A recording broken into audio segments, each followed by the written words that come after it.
ప్రభుత్వం యేసుక్రీస్తున్నామని మీ అందరికీ వందనాలు తెలియజేస్తున్నాను. ఇంతవరకు కూర్చొని ఉన్నారు కాబట్టి ఒక 2 సెకండ్లు లేచి నిలబడి ఆ వాక్యాన్ని చదువుకుని మరి మేము కూర్చుంటారు.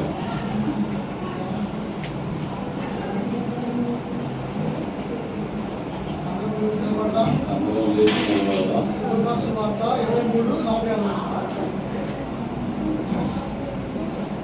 లూకా సువార్త అమ్మ బయట ఉన్న వాళ్ళు చూడండి. సహోదరులు ఎవరైనా ఆ వాక్యాన్ని చదవచ్చు. లూకా సువార్త 23వ అధ్యాయము 46వ వాక్యం. ప్రతి మాట మీరు వినాలని సహోదరుడు తమ్ముడు చదువుతున్నాడు, మీరు వినచ్చు. అప్పుడు యేసు గొప్ప శబ్దముతో కేక వేసి, తండ్రి నీ చేతికి నా ఆత్మను అప్పగించుకొనుచున్నానను ఆయన ఇలాగ చెప్పి ప్రాణం విడిచెను. దేవునికి స్తోత్రం. కూర్చున్నాము.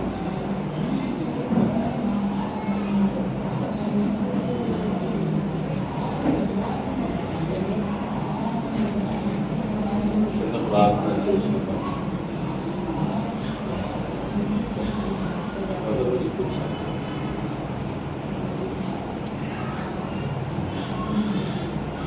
మా పనులకు తండ్రి మా ప్రభువైన యేసుక్రీస్తు దేవా, మా రక్షకుడ, మా విమోచకుడ, మా తండ్రి, ఈ రోజున నాయన మాకు మంచి శుక్రవారాన్ని, ఒక వారాన్ని అందించారు. సృష్టికి అందించారు తండ్రి. ఈ రోజున మీరు పలికిన 7 మాటల్లో 7వ మాట ధ్యానించుండగా మాకు తోడుగా ఉండండి. మీరే ముందుండి మాట్లాడకండి. బిడ్డలకి హృదయాన్ని తెలవాలి. మీరే మహిమ ఘనత ప్రభావం పొందమని మా ప్రభు మా రక్షకుడు యేసుక్రీస్తున్నాము వేడుకుంటున్నాము తండ్రి.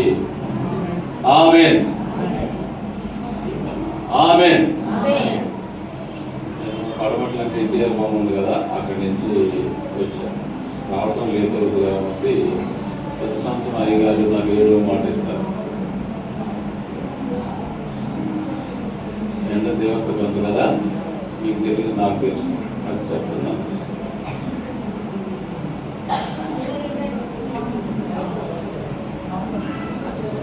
అమ్మా వినాలి. నాకు కొంచెం అలా మాట్లాడితే కొంచెం ముందు వాక్యం వెళ్ళదు, చెప్పలేదు. దయచేసి వినండి. మీరు వింటున్నారని నేను గ్రహించగలిగితే అది ముందుకెళ్తా ఉంటుంది. ఇప్పుడు వరకు సహోదరులు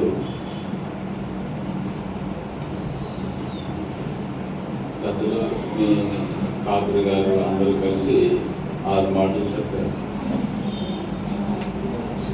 కదా. ఎంత గొప్ప మాటలు మీకు అన్నీ తెలిసి మీకు విన్నారు. ఆ మాటలు ఎలా చెప్పారు సార్? సామెతల గ్రంథము 25వ అధ్యాయం 11వ వాక్యం చదవండి. ఒక్కొక్కరు చదివితే చాలు, మీరు వింటే చాలు. ఆ మాటలు సామెతల గ్రంథము 25వ అధ్యాయము 11వ వాక్యంలో మాట చెప్తారు. సమయోచితముగా పలుకుబడిన మాట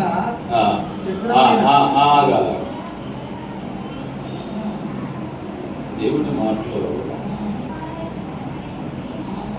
నేను తమ్ముడు చదువుతున్నాడు, వింటున్నారుగా. తమ్ముడు బయట వాక్యం ఇది మైక్ పెట్టుకుంటా ఒకటి. సమయోచితమైన మాటలు చిత్రమైన వెండి పళ్ళెములు ఉంచబడిన బంగారు పండ్ల వంటిది.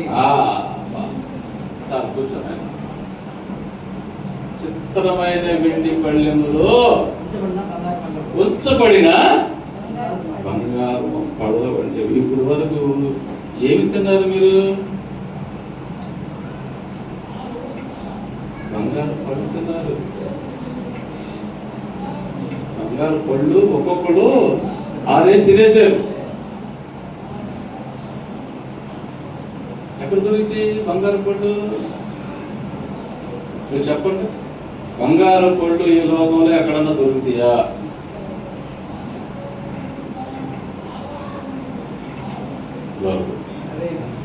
బైబిల్లో దొరికితే ప్రైజ్ లార్డ్, హల్లెలూయా. ఆధిక్యత మాకు అందింది. ఆ భాగ్యం మనకు అందింది. ఈ లోకంలో ఎవరికి లేదు.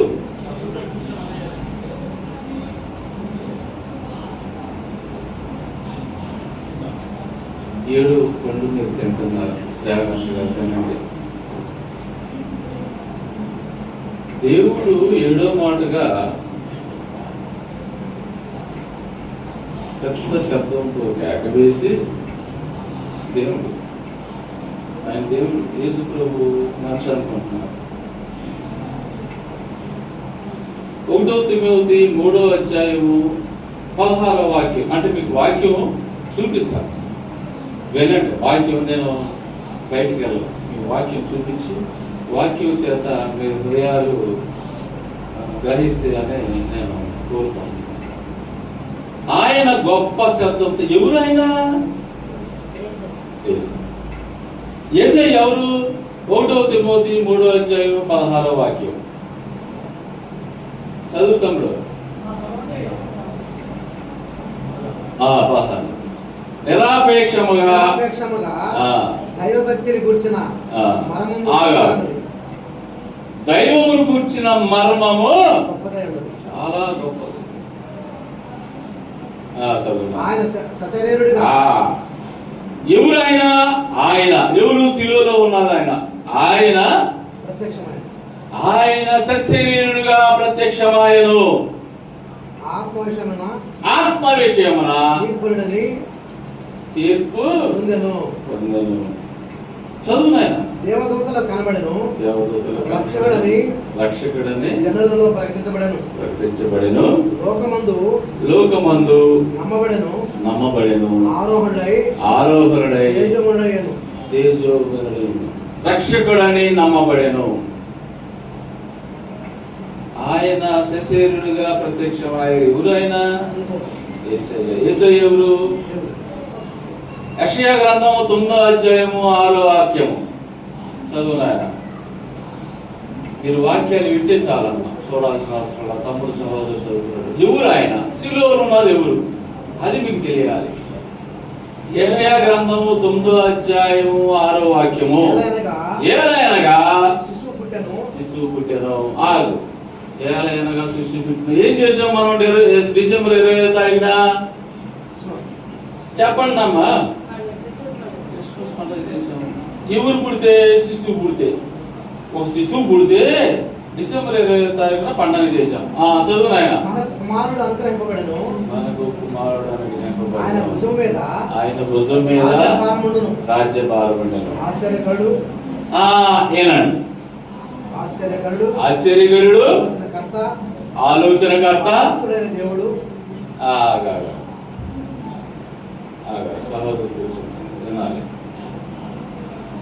ఏలయనగా మనకు శిశువు పుట్టెను, కుమారుడు అనుగ్రహించబడెను. ఆయన ఆశ్చర్యకరుడు, ఆలోచనకర్త, బలవంతుడైన దేవుడు. బలవంతుడైన ఎవరు? క్రిస్మస్ రోజు పుట్టింది. ప్రియ సహోదరి సహోదరులారా, శిశువుగా పుట్టింది ఎవరు? యేసయ్య. ఎవరు? దేవుడు. శిలువలో ఉన్నది ఎవరు? ప్రైజ్ లార్డ్, హల్లెలూయా. చదువు నాయన. ఆశ్చర్యకరుడు, బలమైన దేవుడు, నిత్యుడగు తండ్రి, సమాధానకర్త, అధిపతి అని పేరు పెట్టబడెను. ఏంటి ఆయన పేరు? యేసుక్రీస్తు. బలమైన దేవుడు, నిత్యుడగు తండ్రి, సమాధానాధిపతి, ఆశ్చర్యకరుడు. ఈ ఆశ్చర్యకరుడు శిలువలో ఉండి 7వ మాట పలుకుతున్నాడు. అది తెలియాలి. ఎవరు ఏడో మాట పలికేది? మరి కుమారుడా? కానే కాదు, లోకరక్షకుడు. వినాలి సహోదరి సహోదరి. రెండో కొరింథీయులకు రాసిన పత్రిక 8వ అధ్యాయము 9వ వాక్యం ఏముందంటే, నా ముందు నుంచి కూర్చున్న వాళ్ళు మాట్లాడుతున్నారు, వినండి. నా గుర్తుండో మాట్లాడు. మీరు ప్రభు అయిన యేసుక్రీస్తు కృపను ఎరుగుదురా? రాయ్ చదువు. అమ్మా వినాలి, అమ్మా వినాలి, అమ్మా వినాలి. ఆయన చదువుతున్నాడు, నీకు చెప్తున్నా. నేను కాదు చెప్పేది, ఆయనే. మీరు వినాలి. మాటలో ఆయన కృపను మీరు ఎరుగుదురా? మీరు ఆయన ధనవంతుడై మీరు తన దారిద్ర్యం వలన ధనవంతుడు కావాలని దరిద్రుడాయను. హల్లెలూయా. ఆయన ధనవంతుడై ఉండి, ఈ వాక్యం యొక్క సారాంశం, ఆయన ధనవంతుడై ఉండి మీరు ధనవంతులు కావాలని మీ నిమిత్తము దరిద్రుడాయను. ఆ దరిద్రుడు ఎలా ఉన్నాడో తెలుసమ్మా? ఎలా ఉన్నాడో చెప్పమంటారా? ఒకసారి మాటలతో చూపించమంటారా? సిలువలో ఉన్నాడు. సిలువలో ఉండి వెనకాలే ఉన్నాడు, నా వెనకాల సిలువలో ఉన్నాడు. ఎలా ఉన్నాడు తెలుసా? సిలువలో యేసు ప్రభు ఎలా ఉన్నాడో తెలుసా?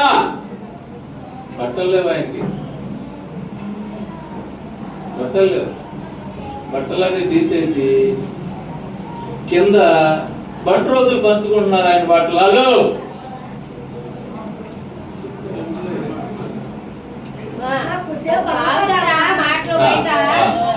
Right right. ఆయనకి బట్టలు లేవు. ఎలా బట్టలు లేవు అని చెప్తున్నారు అయ్యారు అనొచ్చు. కింద ఆయన బట్టలను పంచుకుంటున్నారని వాక్యం ఉంది, అవునా బ్రదర్?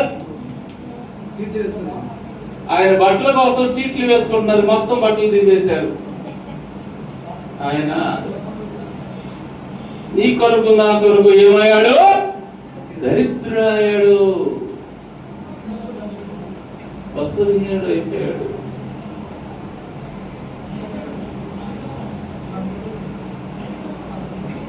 ఆయన ధనవంతుడి సృష్టిని సృష్టించాడు, నిన్ను నన్ను సృష్టించాడు.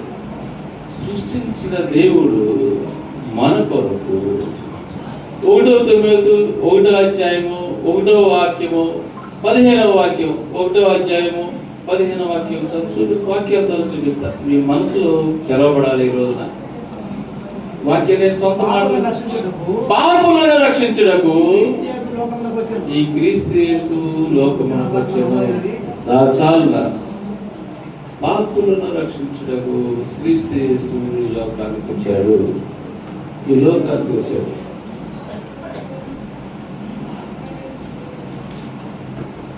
సిలువలో ఉండి వస్త్రహీనుడైండి కిందాన్ని చూస్తున్నాడు. చేతులన్నీ కట్టబడి సిలువలో మేకులు కొట్టబడినవి. ఆ శరీరంలో ఏమీ లేదు. ఏమీ లేదంటే రక్తం లేదు, ఏమీ లేదు. ఆ సిలువలో కట్టబడి కింద చూస్తున్నాడు. కింద చూస్తుంటే ఏం చేస్తున్నారు వీళ్ళు? బట్టలో ఆయన బట్టల కోసం చీట్లు వేసి పంచుకుంటున్నారు. కొంతమంది ఏమో ఈయన రక్షకుడు అంటున్నాడు, మరి ఏంటి అక్కడే ఉన్నాడు, కిందకి దిగి రావచ్చుగా అని ఎగతాళి చేస్తున్నారు. ఈయన లాజరును మృదులో నుంచి లేపాడంటగా, ఇప్పుడేంటి బయటకు రాలేకపోతున్నాడు అంటున్నారు. ఇష్టం వచ్చినట్టు మాట్లాడుతున్నారు, అపహాసం చేస్తున్నారు. సిలువలో వేలాడుతూ వస్త్రహీనుడుగా, నూలు పోకూడలేదు. అలో సహోదరి సహోదరులారా, నూలు పోకూడలేదు. అలా ఉండి ఆయన కిందకు చూస్తున్నాడు. ఇలా చూస్తుంటే వీళ్ళ చేష్టలు చూసి అప్పుడు పలికేడు మొదటి మాట ఏంటో తెలుసా? తండ్రి వీరేం చేస్తున్నారు, వీరు ఎరుగురు కనుక తెలీదా మనకి? మనం ఏం చేస్తున్నామో ఈ రోజున అదే మాట ఆయన అక్కడుండి చూస్తే పలుకుతుంటే వీరేం చేస్తున్నారు, వీరు ఎరుగురు కనుక ఇప్పుడు కూడా ఆయన అదే ప్రార్థన చేస్తున్నాడు. వీరు ఎరుగురు కనుక వీరిని క్షమించండి ప్రభు. తెలియదురా మనకి ఏం చేస్తున్నామో? మీరే కాదు కూడా మానవ మాత్రం మనం ఏం చేస్తున్నామో తెలియదా? ఉదయం అయితే సాయంత్రం ఒక అబద్ధం ఆడమా? తల్లిదండ్రులు మాట వింటావా? అయ్యగారు మాట వింటావా? దేవుడి మాట వింటావా? బైబిల్ చదువుకుంటావా? ఆ బైబిల్ మొహం చూస్తావా?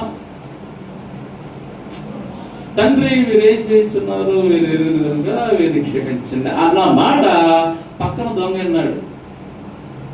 ఎవరు వినలా, ఏం మాట్లాడుతున్నాడు ఎవరికి తెలియదు. ఇద్దరు దొంగలు ఉన్నారు, పక్కన మాట దొంగ విన్నాడు. ఏంటి ఇలాగ మాట్లాడుతున్నాడు? ఆశ్చర్యపడ్డాడు. ఆశ్చర్యకరుడు కాబట్టి ఆశ్చర్యకరంగా చూస్తే ఆశ్చర్యం వేస్తుంది. ఈ రోజున నువ్వు కూడా చూస్తే నీ మనసు మారాల. ఆశ్చర్యం కలిగే మనసు మారు.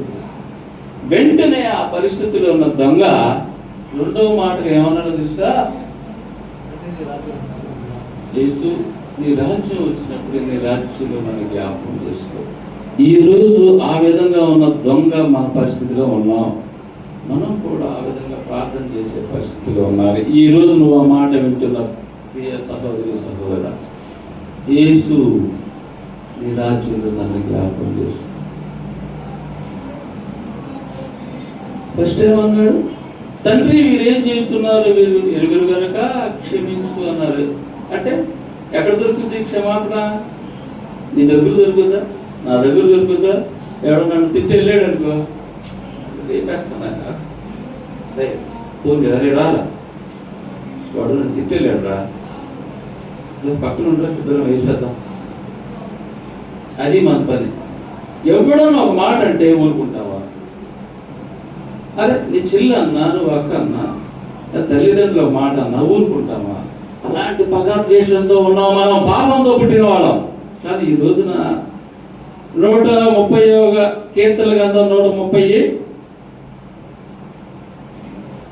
అది 4వ వాక్యం చదువునానా?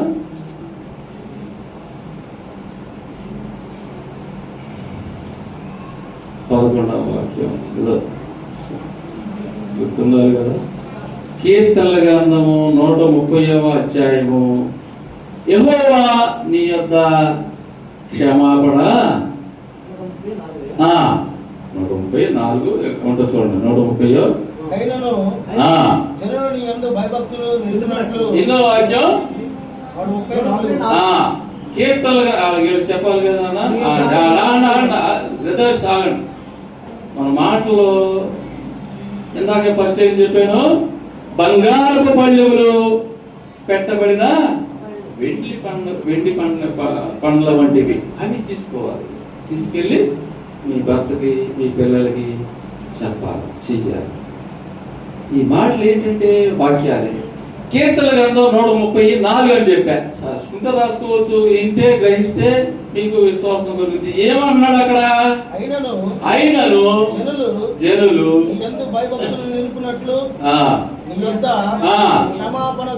చాలు. హల్లెలూయా. ఎవరి దగ్గర దొరుకుతుంది ఈ లోకంలో క్షమాపణ?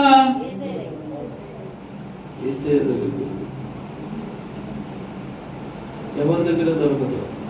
నువ్వు ఎక్కడికి వెళ్ళు, ప్రియమైన బిడ్డలారా, ప్రియమైన సహోదరులారా, అన్నదమ్ములారా, నువ్వు ఎక్కడికైనా వెళ్ళు, ప్రపంచంలో నువ్వు ఎక్కడికైనా వెళ్ళు, ఏ తీర్థయాత్రకు వెళ్ళు, నువ్వు యాగాలు చేయి,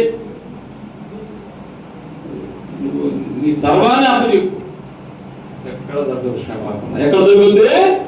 ప్రభువైన యేసుక్రీస్తు దగ్గరే దొరుకుతుంది. హల్లెలూయా. అది క్షమాపణ. రెండవ మాట ఏమన్నాడు దొంగ? అయ్యా నన్ను జ్ఞాపకం చేసుకో అంటే రక్షణ. రక్షణ లేనే నువ్వు నేను ఆయన దగ్గరికి వెళ్ళాం. కీర్తన గ్రంథం 3:8 చదువునాయనా. కీర్తనల గ్రంథము 3:8 రక్షణ యెహోవాది. చాలు, హల్లెలూయా. గట్టిగా అనాలి. మీరు వస్తే నాకు వచ్చి ఇది వస్తుంది. నేను చాలా పెద్దవాడిని మీ మీద, నేనే అరుస్తుంటే మీరు హల్లెలూయా. రక్షణ యెహోవాది. క్షమాపణ అయిందే, రక్షణ అయిందే. ఈ రోజు నువ్వు ఆయనకు మొరపెట్టుకుంటే క్షణాల్లో ఆయన దగ్గర ఉంటావు, ఆయన రాజ్యంలో ఉంటావు. ఈ రోజు నువ్వు ఇప్పుడే నమ్ముకుంటే నీ పేరు ఆయన గ్రంథంలో లెక్కపబడద్ది. మరియమ్మ నా బిడ్డ, దాసు గారు నా బిడ్డ, సంసోరు నా బిడ్డ, ప్రియాంక నా బిడ్డ, ఇంకో బిడ్డ నా బిడ్డ అని ఈ రోజు రాయబడుతుంది. నమ్ముకుంటావా? దేవా అనండి నాతో, నీ రాజ్యంలో నన్ను జ్ఞాపకం చేసుకో. చాలు, హల్లెలూయా. ఇచ్చి మాటల మీదే ఉండండి. రేపు మనది కాదు, ఈ రోజే మనది, ఇప్పుడే మనది, ఈ సమయం మనది. రేపేమవుతాం మనకు తెలియదు. రాత్రిపడి క్షణంగా వచ్చేసింది. ఏంటది? భూకమ్మ, ఫ్లడ్ అమ్మా. మీకే తెలియదు, నాకేం తెలుసు. ఇక్కడ భూకమ్మ, తుఫాను వచ్చేసింది, మునిగిపోయాం. ఏం తెలుసు? ఎవరు తెలుసు? రాత్రి ఎవరికైనా తెలుసా? సమయాల్లోనే దేవుని ఆధీనంలో ఉన్నాయి, దేవుని ఆధీనంలో ఉన్నాయి. దేవుని పెట్టలేదు. రక్షణ యెహోవాది. క్షమాపణ ఆయన దగ్గర దొరుకును. మీరు గమనించాలి. చూస్తున్నాడు అట్లాగే. దొంగతో చెప్పాడు, పలికాడు, ఆయనకి ఇచ్చేసాడు. వెంటనే నేనే నీవు నాతో కూడా. అయ్యా, ఎంత గొప్ప మాట. అంతకంటే పాపులు మా దొంగ కంటే పాపులు. నీకు ఇదేమో తెలియదు, ఏ పాపులే తెలియదు. నేను పాపనే, నేను అంటున్నా. అయ్యా నన్ను జ్ఞాపకం చేసుకో. రాత్రి దర్శనంలో ఏముందో తెలుసా? దర్శనం వస్తామంటే ఏదో చెప్తా ఉంటా కదా మీకు. పెద్ద ట్రైన్ పొగలు కప్పుకుంటూ దుమ్మని వెళ్ళిపోతుంది. నిజమమ్మా, దేవుడి ముందు ఇక్కడ ఉండి చెప్తున్నాను. ట్రైన్ సహోదరు, ట్రైన్ పొగలు కప్పుకుంటూ, మన బొగ్గు ట్రైన్ ఉంటాయి కదా, పొగలు కొట్టి దుమ్మని వెళ్ళిపోతుంది. ఇట్లా దుమ్మని దాల్చుకుంటూ వెళ్ళిపోతుంది. ఇటు ప్రభు ఏంటంటే రాకడ సిద్ధంగా ఉంది. రాకడ ట్రైను మన దగ్గర రావడానికి సిద్ధంగా ఉందని నేను అర్థం చేసుకున్నా. ఒక క్షణం ఆగుద్ది అంతే, ఇక ఆగదు. ఈ క్షణం అట్లా ఎక్కేయడం, వెళ్ళిపోవడం. ప్రియమైన పెట్టాడు. నాకు తెలుసు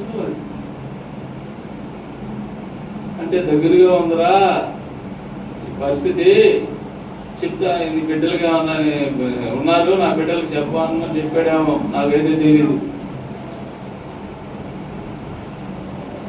చూస్తూ కింద సిలువలో ఉండి ఆయన ఇలా చూస్తూ, ఆ కాళ్ళ దగ్గర తల్లి ఉంది, పక్కన శిష్యుడు ఉన్నాడు.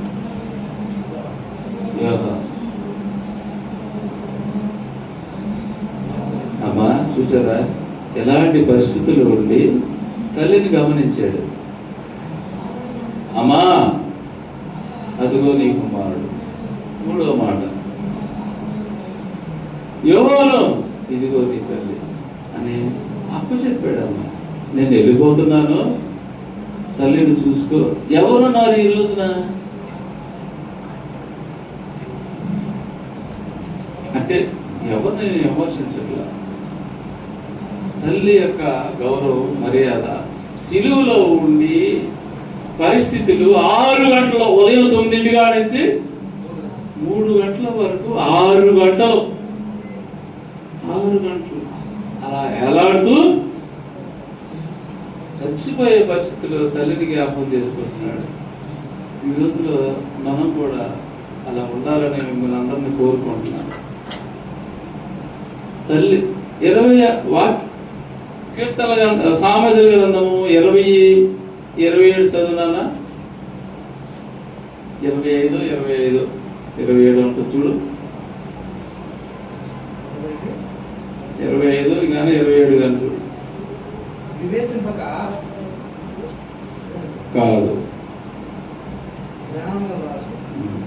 సామెతల గ్రంథము 20:20 నరుని ఆత్మ యెహోవా బిడ్డ దీపము. అది అంతరంగం నటిని శోధించు. 20:20 తన తండ్రినైనను ఇది చెప్పను, చదివే మాట చెప్పాలి. బైబిల్ వాక్యంలో ప్రభువారు చెప్పబడిన మాట మీకు ఒకటి చూపిస్తున్నా. సామెతల గ్రంథంలో 20వ అధ్యాయంలో 20వ వాక్యం ఏమనుందంటే, తన తండ్రినైనను తన తల్లినైనను దూషించు వారి దీపము కారు చీకటిలో ఆరిపోవును. హల్లెలూయా. ఈ రోజున రేపు నువ్వు తండ్రివి తల్లివి కావచ్చు. ఇప్పుడు తల్లివి తండ్రిగా ఉన్నావేమో. ఎప్పుడైనా ఎక్కడైనా ఏ పరిస్థితిలో ఉన్నా మన తల్లిదండ్రుల్ని గౌరవించాలి. ప్రియమైన సహోదరులారా, తల్లిదండ్రుల్ని గౌరవించాలి. సామెతల గ్రంథం 30:17 చదువునానా? చేయకపోతే ఏంటో పనిష్మెంట్. సామెతల గ్రంథము 30. తండ్రిని అపహసించి తల్లి మాట వినగానే వారి కన్ను లోయ కాకులు పీకును. మీ కళ్ళనే లోయ కాకులు పీకును. ఎక్కడ జరుగుతుంది ఇది? మనం వెళ్ళిపోతాం పరలోకంలో. అక్కడ మన మీదకి వదులుతాడు దేవుడు. ఎలా తల్లిదండ్రులు నువ్వు హింసించావు, తల్లి మాట వినలా, చదువుకోమంటే చదువుకోవాలా, పనికాలమంటే ఎలట్లా, చక్కగా వెళ్ళి చక్కర్రా అంటే నువ్వు రావు, నీ ఇష్టం వచ్చినట్టు చేస్తావు కాబట్టి, ఇలా చేసావు కాబట్టి లోయ కాకి వెళ్ళు అడుగు కన్నులు పీకే. నేను చెప్పట్లా, నా సొంత మాటలు కాదు. అమ్మ సొంత మాటలు చెప్తున్నానా? చెబుతున్నానా? లేదు. తండ్రి మాట తల్లి మాట విననల్లని వారి కన్నులను లోయ కాకులు ఎట్ట ఉంటే నేను చూడాల. మరి ఎట్ట ఉంటే తెలియదు. రావటమేంటి కడుపుకి ఎత్తాము.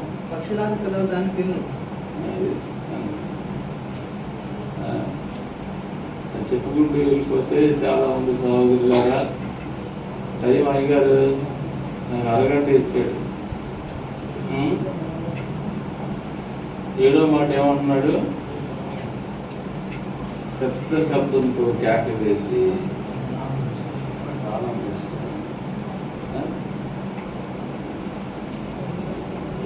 ఆదికాండం 2వ వాక్యము 7వ వాక్యం ఏముంది?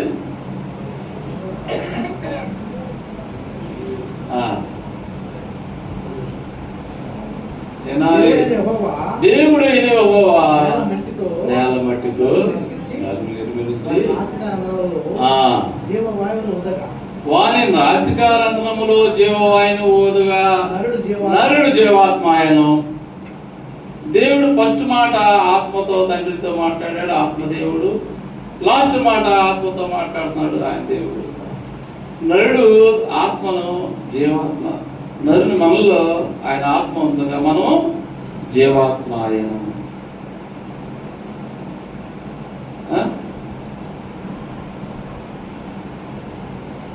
యోబు గ్రంథం 33:4 చదువునానా?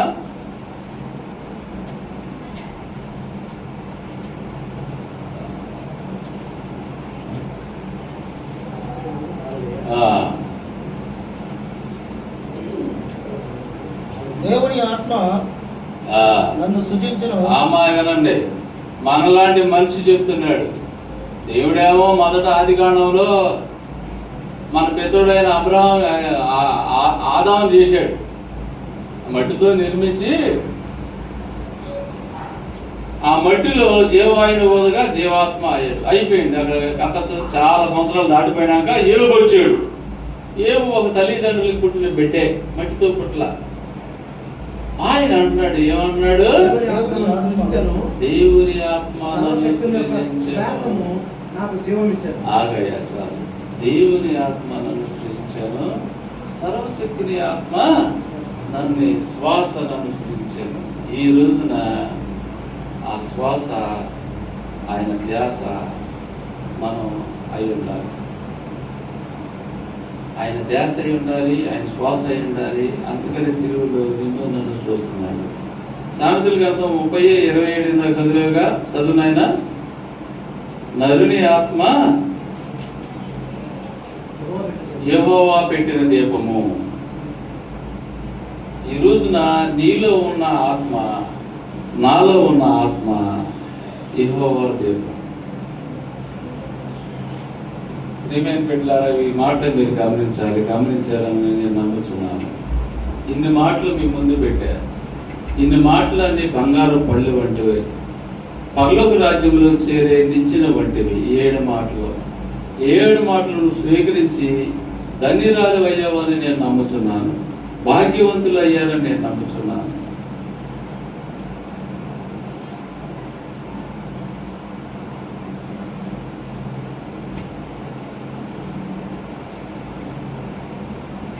కొలస్సీలకు రాసిన పత్రిక 1వ అధ్యాయము 12వ వాక్యం చదువునానా.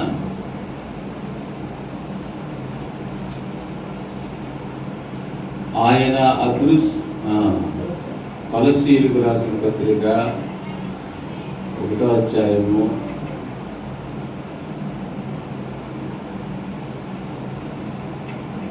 ఆయన అదృశ్య దేవుని స్వరూపమై ఉండి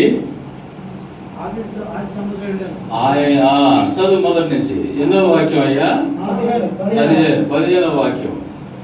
ఆయన ఏనండి, సిలువలో ఉన్న ఆయన ఎవరో మీకు వివరించేసాను దాదాపు. ఆయన అదృశ్య దేవుని స్వరూపమై ఉండి సర్వ సృష్టికి ఆది సంభూతుడై ఉన్నాడు. అది చాలు. ఆయన బయట వాళ్ళు ఆది సంభూతుడు అంటే ఎవరు చెప్తారు తెలుసా? అంటాడు ఒక దేవుడు, చేతిలో డమార్గం ఉంటుంది. ఆయన్ని ఆది సంభూతుడిగా చూపిస్తారు. ఇప్పటికే అర్థం కావాలి ఆయన ఎవరో. ఈ మాట తీసుకెళ్ళి ఆయన అట్లా రాసుకున్నారు. సర్వ సృష్టికి ఆది సంభూతుడై ఉన్నాడు ప్రభువైన యేసుక్రీస్తు వారు. ఈ రోజున నిన్ను సిలువలో పలికిన 7 మాటలు నీ కొరకే, నా కొరకే అని మనం నమ్మాలి. ఒక చిన్న చెప్పి ముగిస్తాను. బయటికి వెళ్తాను. ఒక ట్రైన్ గుర్తుకొచ్చింది కదా, ఈ కథ చెప్పాలి మీకు. ఈ కథ చెప్పండి, కొంచెం ఇంట్రెస్ట్గా ఉంటుంది. ట్రైన్లో విజయవాడ స్టేషన్లో ఊరిని అట్లా ఉత్తరం చేస్తున్నా, ఏ స్టేషనో తెలియదు. విజయవాడ స్టేషన్లో 2 సహోదరులు తిరిగారు. 20 సంవత్సరాల మధ్యలో ఉంటుంది, 20 సంవత్సరాల మధ్యలో. స్టేషన్ మాస్టర్ టికెట్ చూస్తాడు కదా, టికెట్ ఇవ్వాలిగా. వింటున్నారా? కథ అయితే వింటారు, బాగా వినాలి. స్టేషన్ టికెట్ అడిగే లోపల ఒక అమ్మాయి వచ్చి గట్టిగా వాళ్ళ ఒక అమ్మాయిని కౌగిలించుకుంది. పూణె ఎవరిదో వస్తుంది. కౌగిలించుకుంటే చిచ్చి ఎవరో అన్నీ తోసేసింది, కింద పడింది ఆ అమ్మాయి. అప్పుడు స్టేషన్ మాస్టరు చంపండప్పుడు కొట్టాడు ఆ అమ్మాయిని. ఏం మాస్టర్ గారు అలా కొట్టారు? ఆ అమ్మాయి ఎవరో తెలుసా? ఈ తల్లి. ఏంటి, మీరు కూడా ఆశ్చర్యపడవచ్చు. తల్లిని ఆ అమ్మాయి గుర్తుపట్టలేకపోవడం ఏంటని. చిన్నప్పుడు ఆ అమ్మాయి 4 నెలల్లో లేకపోతే 1 సంవత్సరంలో పాలు తాగే పిల్లే కదా. సంవత్సరం అంటే ఆ పాలు తాగే పిల్ల ఉయ్యాల్లో గుడ్డ ఉయ్యాల వేసి ఉయ్యాల్లో ఊగుతూ ఉండగా, ఈ తల్లి బయట పట్టుకుంటూ ఉండగా ఆటోమేటిక్గా ఆ పూర్వీలు కాలిపోతుంది. ఆ పూర్వీలు నువ్వు పట్టుకుంది ఎట్లా అంటుకుందో, ఏ తొందరలో వేసాడో తెలియదు. కాలిపోతూ ఉంటే సడన్గా తిరిగి ఆ పిల్ల గట్టిగా ఏడుస్తూ ఉంది. అప్పుడు బట్టలు పిల్ల ఈవిడ ఉతికే బట్టల్లో ఒక బట్ట తీసుకుని నీళ్లతో తడిసిన బట్ట, విన్నారా? బట్ట తీసుకుని ఆ పిల్ల దగ్గరికి వెళ్ళి ఆ పిల్లకి చుట్టేసేసి నిప్పుల్లో నుంచి వెళ్ళి బిడ్డకి చుట్టేసేసి నిప్పుల్లో నుంచి బయటకు వచ్చేసేసి పడిపోయింది. అప్పటికే ఆ ఊర్లో అనాథల ఆశ్రమంలో వాళ్ళు తిరుగుతూ ఉన్నారు. ఇది జరిగే లోపల చేరుకున్నారు. ఈవిడ శ్వాస వచ్చి పడిపోయింది, వీళ్ళంతా కాలిపోయింది. ఈవిడ హాస్పిటల్కి తీసుకెళ్లారు. ఆ బిడ్డని అనాథాశ్రమం తీసుకెళ్ళి చదివించారు. ఇది కథ. ట్రైన్ దిగింది, నాజుగా అయిపోయింది. తల్లిదండ్రులు తెలుసు, వాళ్ళు బాగానే చూస్తారు. అనాథాశ్రమం తెలుసా, అంత పెట్టిస్తారు, అంత చూస్తారు, చదువుకుంటారు. అంత ఇది బిడ్డ నీ తల్లి స్టోరీ అది అని చెప్తున్నాడు టికెట్ కలెక్టర్. అప్పుడు ఆ సోదరుడు తెలుసుకుని తల్లి దగ్గరికి, ఇది మన పరిస్థితి. పాపాగ్నిలో ఉండి మనం కాలిపోతూ ఉండగా ఆయన మన కొరకు కాలిపోతున్నాడు. యోధా పత్రిక 23వ వాక్యం చదువునానా?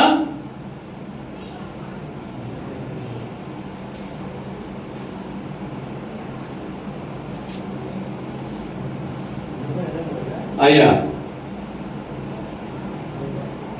యోధా పత్రిక 23 అదే ఉంటుంది, ఏముండదు. ఆగు. ఇప్పుడు నేను అగ్నిలో ఉండి చెప్పాను కాబట్టి దాని రిలేటెడ్ వాక్యం చూపించా. అగ్నిలో నుండి లాగినట్టు చాలయ్యా. అగ్నిలో నుండి లాగినట్లు కొందరిని రక్షించుడు. ఈ వాక్యము చేత రక్షింపబడతారు అందరూ, మీరు, నేను, అందరూ. ఈ లోకంలో ప్రతి ఒక్కరు ఆవిడ ఈ లోకంలో కాలిపోవచ్చు కాక ఆయన అగ్ని గంధకములనే నిజమైన అగ్ని ఉంటది. ఆ అగ్ని గురించి చెప్తున్నాడు ప్రభువైన యేసుక్రీస్తు. అగ్నిలో నుండి కొందరిని రక్షించినట్లు మీరు లాగుము. ఈ రోజు మిమ్మల్ని మీరందరూ బాప్తిసం తీసుకుని రక్షణ పొందారో లేదో నాకైతే తెలీదు. ఈ క్షణమే, ఇప్పుడే, ఇదే సమయం అనుకొని రక్షణ పొందండి, ఆత్మలో రక్షణ పొందండి. యేసు ప్రభువుని నువ్వేనయ్యా నా ప్రభువా, నా రక్షకుడా, నా కొరకే శిలువలో నాయన మరణించావు అని నువ్వు మారు మనసు పొందితే నీకు రక్షణ. రేపో ఎల్లుండో ఎప్పుడో బాప్తిసం తీసుకోండి, పర్వా. ఈ రోజే, ఇప్పుడే నువ్వు మారు మనసు పొందాలి. నీ మనసు నాకు అర్పించేయాలి. నేనే చెప్తున్నాను, మిమ్మల్ని అగ్నిలో లాగినట్లు నేను లాగుతున్నాను. లాగబడాలి, రావాలి నా మాటలేని. మీరు కూడా మీ పిల్లల్ని, మీ భర్తల్ని, మీ ఇరుగు పొరుగు వారిని కూడా యేసు ప్రభు మాటలు చెప్పి మీరు రక్షింపబడాలి. ఆ రక్షణ, ఆ ఖాత మీలో ఉండాలి. ఒక్క వాక్యం చెప్పి ముగిస్తా. కీర్తన గ్రంథం 49వ అధ్యాయము 9వ వాక్యం. గుండె గమేమనాలి మీకు ఈ వాక్యం చదివితే. వారి ప్రాణ విమోచన. ఆగయ్యా, ఆగు ప్రియమైన బిడ్డలారా. వారి ప్రాణ విమోచన, మన ప్రాణ విమోచన. వారు అంటే మనమే. చదువయ్యా. వారి ప్రాణ విమోచన బహు గొప్పది. వారి ప్రాణ విమోచన ఆయన మాటలో వివరణ ఇద్దాం. వాళ్ళకి ఆగండి సోదరులారా, మీరు చదవడమే కాదు, మాటలో యొక్క వివరణ అర్థం కావాలి. వారి ప్రాణ విమోచన ధనము. ఇప్పుడు చదవండి. వారి ప్రాణ విమోచన, వారి ప్రాణ విమోచన బహు గొప్పది. బహు ఊహించలేవు, నువ్వు ఊహించలేవు.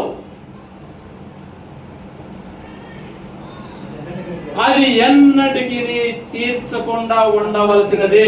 మేము నేను తీర్చుతాం. ఏం తీర్చగలం? ఆయన రక్షణ విమోచన, ఆయన సిలువలో ఉన్న విమోచనం, ప్రాణ విమోచన ఎవరు తీర్చగలరు?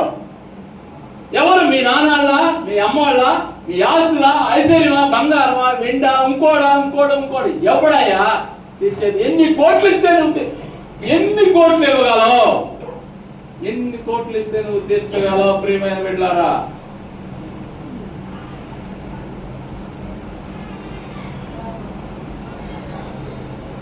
నువ్వు కొనలేవు, నువ్వు రక్షణ కొనలేవు, ఏమి చేయలేవు. నిస్సహాయులు మనం, నిస్సహాయులు. అందుకని ప్రియమైన బిడ్డలారా, ఈ రోజునే నువ్వు రక్షణ పొందు. ఈ రోజునే, ఈ సమయమే నువ్వు రక్షణ పొందు. నెక్స్ట్ ఈ సంవత్సరం వచ్చేదమ్మా మీ దగ్గరికి. నెక్స్ట్ సంవత్సరం రావచ్చు, రాకపోవచ్చు.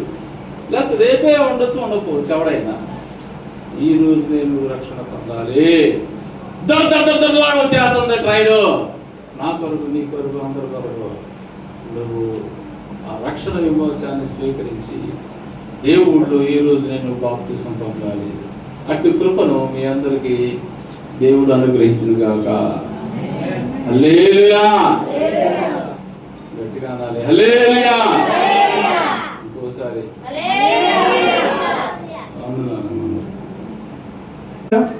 ఈ దినం మాతో 7 మాటలు క్లుప్తంగా వివరంగా వివరించిన దాన్ని బట్టి స్తోత్రములు చెల్లిస్తున్నాను. దేవుని సంఘాన్ని మీరు జ్ఞాపకం చేసుకోండి.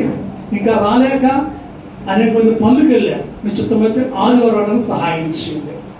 ఇంకో కుటుంబాల్లో ఉన్న సమస్యలు, ఆర్థిక ఇబ్బందులు, ఇంకో ప్రభా ఆత్మీయంగా పడిపోయిన వారు, శారీరకంగా రోగంతో ఉన్న వారిని జ్ఞాపకం చేసుకోండి. ఉజ్జీవపరిచి, బలపరచండి, స్థిరపరచండి, వ్యాధులు తొలగించండి, సమాధానం, శాంతి, నెమ్మది, ఆనందం, ఆరోగ్యం యేసు క్రీస్తు నామములో అనుగ్రహించబడిన గానానికి స్తోత్రాలు. మీ చిత్తమైతే మొదలైన పునరుద్ధానం ఆదివారం నిష్ఠలో బతుకుతాం దయచేయమని నాగేశ్వరమ్మ గారు, అలాగే ఆయన రూపమ్మ గారు, నారాయణమ్మ గారు, ముసమ్మ గారు, అనేక మంది ఆయన వాళ్ళు తీసుకొచ్చారు. అలాగే సుమతి జ్ఞాపకం చేస్తాం. నాగేశ్వరమ్మ గారు కుమార్తె ప్రభువా నీరసంతో ఉంటుండగా ఆ కుమార్తెను ముట్టండి, తాకండి, స్వస్థపరచండి యేసునామములో, విడుదలైంచండి యేసునామములో, సంపూర్ణ ఆరోగ్యం మంచి బలము దయచేయండి. మీరే దీవించి మమ్మల్ని అందరిని పంపించమని యేసు ప్రభు వారి నామములో ప్రార్థన చేస్తున్నాము తండ్రి. మన తండ్రి అయిన దేవుని ప్రేమ, మన ప్రభు యేసు వారి కృప, పరిశుద్ధాత్మ అన్యోన్య సహవాసానిది మనకి సకల పరిశుద్ధులకు సదాకాలము తోడే నడిపించి బలపరిచి ఆదరించును గాక. హల్లెలూయా. అందరికీ వందనాలు. అమ్మా అలా